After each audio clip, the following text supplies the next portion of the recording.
Baik, bismillahirrahmanirrahim. Assalamualaikum warahmatullahi wabarakatuh. Di sini kita sebagai kelompok 13 akan mempresentasikan hasil diskusi kita tentang judulnya, yaitu tentang filsafat sains. Saya Farul Rahman dengan NIM 24241041 dan rekan di sebelah saya Ramadan dengan NIM 24241057. Di sini saya akan mempresentasikan makalah dengan yang berjudul tentang filsafat sains. Jadi, apa itu filsafat sains? Studi mendalam ilmu. Filsafat sains adalah cabang filsafat yang mengkaji dasar, metode, dan implementasi ilmu pengetahuan secara konferensi. Yang kedua itu fokus pada proses.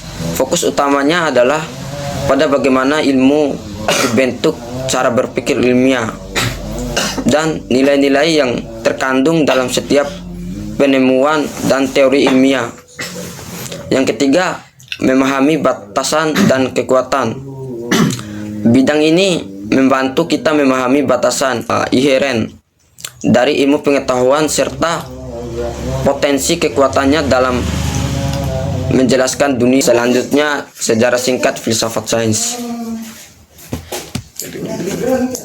Yang pertama itu pada saat berawal dari filsafat Yunani kuno dengan tokoh besarnya seperti Aristoteles yang mengembangkan logika dan metode ilmiah awal, meletakkan fondasi berpikir rasional. Kedua, pada abad pertengahan dan modern. Perkembangan signifikan terjadi di abad pertengahan dan masa modern dengan pemikir seperti Francis Bacon atau induktivisme dan Karl Popper atau falsifikasi. Selanjutnya yang ketiga, pada masa kontemporer.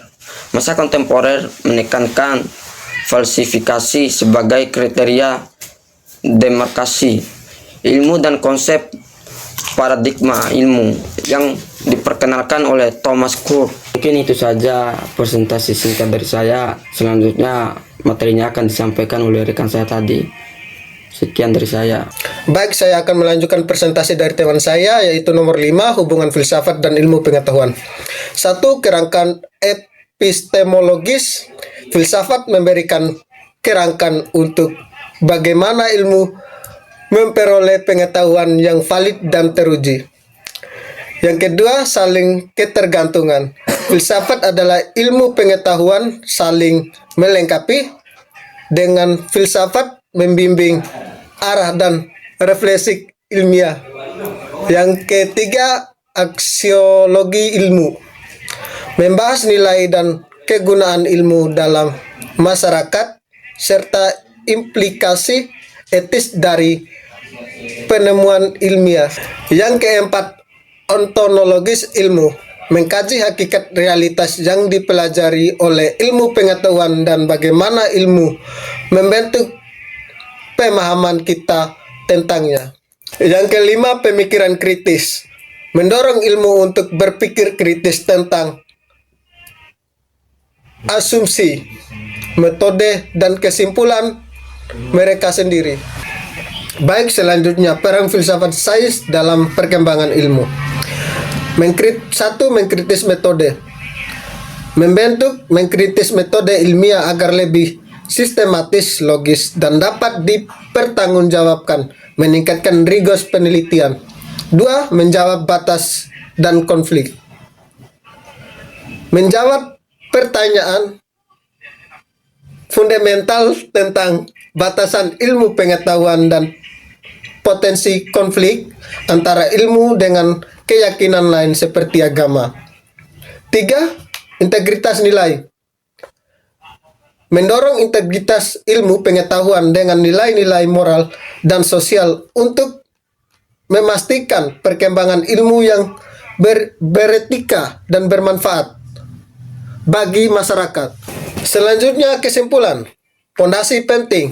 Filsafat sains adalah pondasi penting untuk memahami ilmu secara mendalam. lebih dari kesadaran kumpulan fakta.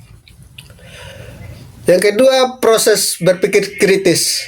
Dengan filsafat, ilmu menjadi proses berpikir kritis dan bertanggung jawab, mendorong inovasi yang berbasis pada penalaran. Yang ketiga, pengembangan ilmu beretika.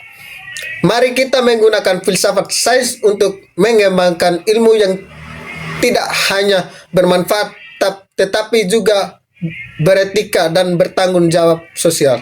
Baik, mungkin itu saja presentasi dari kita. Lebih dan kurangnya kita mohon maaf. Bila teman-teman ingin bertanya, bisa langsung komen di kolom komentar, karena memang kita akan upload di YouTube. Mungkin itu saja teman-teman. Sekian dari kita kelompok 13. Lebih dan kurangnya kita mohon maaf. Wabillahi taufiq wal hidayah. Wassalamualaikum warahmatullahi wabarakatuh.